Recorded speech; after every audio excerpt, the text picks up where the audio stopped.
सभी को नमस्ते। मैं Sunita Bhargava, associate professor home science, SMM government girls college Bhilwara. ये जो लेक्चर है वो ह्यूमन डेवलपमेंट जो हमारा विषय है उसके स्टूडेंट्स के लिए है। BHSc part third, BSc home science part third के स्टूडेंट्स। हम लोगों ने टॉपिक पहले पढ़ा था महिला सशक्तिकरण, वीमेन एम्पावरमेंट। ये टॉपिक हमने अभी पूर्व के कुछ लेक्चर्स पहले हमने पढ़ा था इस टॉपिक को। इसी का जो शेष बचा हुआ टॉपिक है कि इसके अंतर्गत हमने देखा था, जो महिला सशक्तिकरण पढ़ा था कि महिला सशक्तिकरण होता क्या है। उसमें हमने जब शुरू किया था तब बात की थी कि इसके अंतर्गत हम देखेंगे कि महिलाओं से संबंधित कानून कौन से हैं जो महिलाओं की स्थिति को सुदृढ़ बनाने में जो है वो सहायक होते हैं। हम थोड़ी सी बात कर लें कि जो हमने महिला सशक्तिकरण जो पढ़ा था उसमें हमने देखा था कि महिला सशक्तिकरण जो है होता क्या है।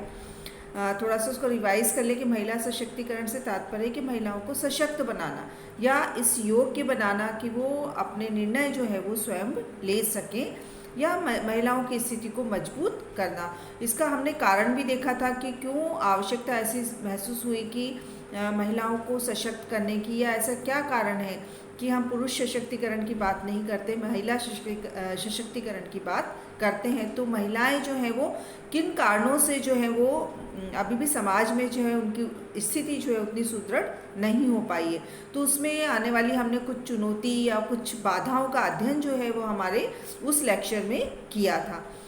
उसी लेक्चर को आगे हम कंटिन्यू आप करते हैं कि महिलाओं से संबंधित जो है वो कानून कौन से, ऐसे कौन सी जो अधिनियम या नियम जो है वो संविधान में बनाए गए हैं जो महिलाओं की स्थिति को सुदृढ़ करने में जो है वो नियम जो है वो सहायता करते हैं। तो कुछ जो मुख्य नियम हैं उनकी चर्चा जो है वो हम आज के इस लेक्चर में करेंगे, क्योंकि जो नियम होते हैं वो महिलाओं को एक तरह से कानूनी सहायता जो है वो प्रदान करते हैं। महिला सशक्तिकरण के लिए आवश्यकता है कि महिलाएं जो हैं वो अपने कर्तव्यों के साथ साथ अपने अधिकारों के प्रति भी जागरूक रहें। हम सभी जानते हैं कि महिलाओं का एक जो है स्वभाव इस प्रकार का रहा है कि वो अपने कर्तव्यों के प्रति जो है वो हमेशा से ही सजग रही हैं, लेकिन अब आवश्यकता इस बात की है कि कर्तव्यों के साथ साथ अपने अधिकारों के प्रति भी जागरूक रहें। कितने ही अपराध जो है वो पता नहीं लग पाते या फिर उनकी रिपोर्ट ही नहीं हो पाती है,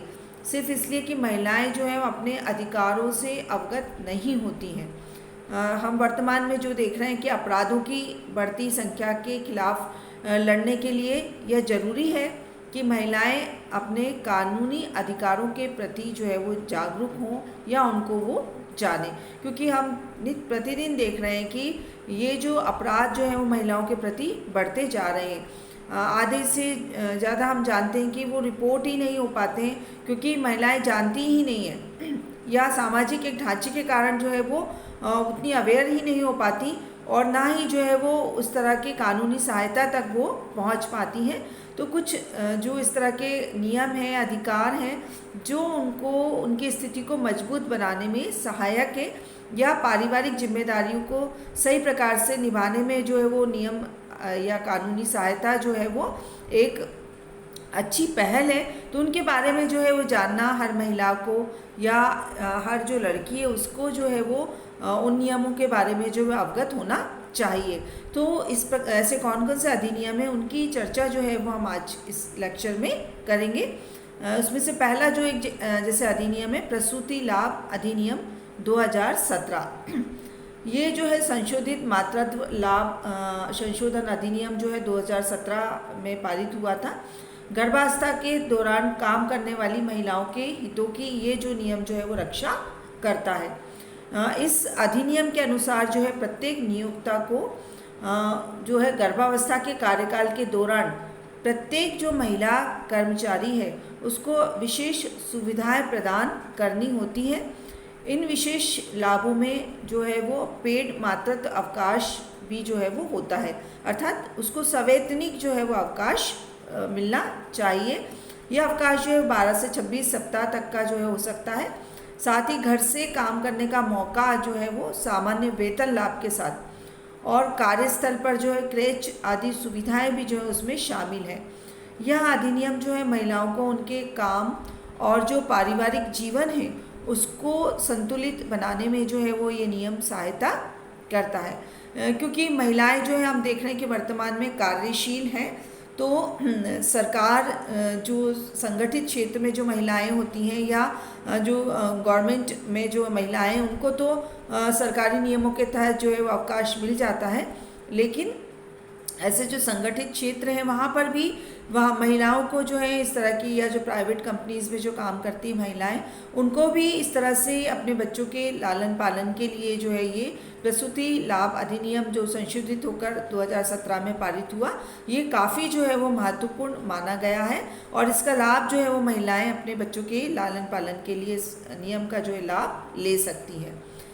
दूसरे हम नियम पर चर्चा करते हैं, कार्यस्थल पर महिलाओं का यौन उत्पीड़न रोकथाम निषेध और निवारण अधिनियम 2013।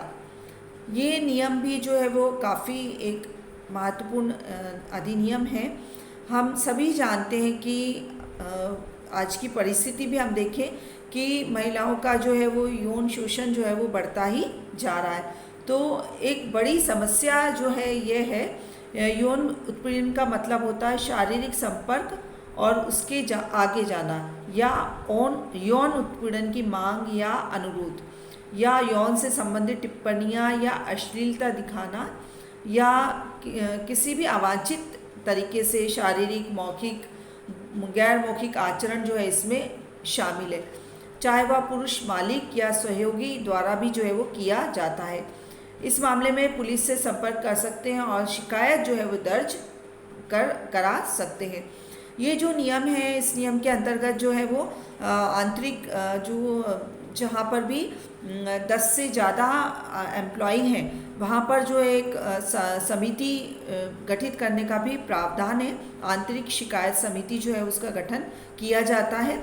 उस समिति में जाकर जो है वो महिलाएं अपनी जो है वो रिपोर्ट, इस तरह का कोई यदि उनके साथ दुर्व्यवहार होता है तो वो उसकी शिकायत जो है वो कर सकती हैं।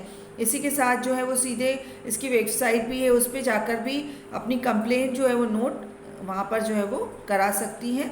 तो एक अच्छा अधिनियम है जो महिलाओं को एक सहायता प्रदान करता है या एक सशक्तिकरण देता है, क्योंकि महिलाओं का काम पर जाना जो है वो आज के समय की एक आवश्यकता बन गई है। या महिलाएं जो है वो शिक्षित हैं तो वो इस तरह जो है वो घर से बाहर निकलकर अपने पैरों पर खड़ा होना चाहती हैं, लेकिन हमेशा जो है एक डर या भय जो है उनके साथ बना रहता है। तो ये जो अधिनियम है ये महिलाओं को जो है इस मामले में सहायता प्रदान करता है।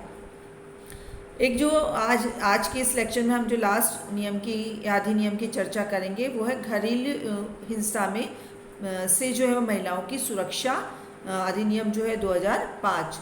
यहाँ जो है वो किसी भी तरह की हिंसा जो है महिला के साथ होती है, चाहे उसका साथी हिंसा करता हो या परिवार के सदस्य जो है हिंसा करते हो, तो ये नियम जो है उसे सुरक्षा प्रदान करता है। इसमें महिला अपने साथी या परिवार के जो सदस्य हैं उनके खिलाफ शारीरिक, मानसिक, भावनात्मक या मनोवैज्ञानिक परेशानी की शिकायत जो है वो दर्ज करा सकती है और उनके जीवन और शांतिपूर्ण अस्तित्व के लिए खतरा पैदा कर रहे हों। ये कोई भी लोग जो हैं, जो परिवार के सदस्य हैं, तो किसी तरह से भी जो उसे लग रहा है कि उसके साथ हिंसा हो रही है या उसके लिए कोई खतरा उत्पन्न हो रहा है, तो इस कानून की जो है वो सहायता वो ले सकती हैं।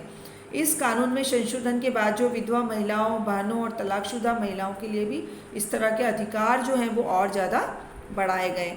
तो ये जो घरेलू महिला हिंसा जो अधिनियम है ये महिलाओं को जो एक तरह से मानसिक सहायता प्रदान करता है या समाज में जो है वो लोगों को रोकता है कि वो इस तरह के यदि कोई दुर्व्यवहार करेंगे उनके साथ, तो महिलाएं जो है वो इतनी जागरूक हैं कि वो इस नियम का या इस कानून की जो है वो सहायता ले सकती हैं।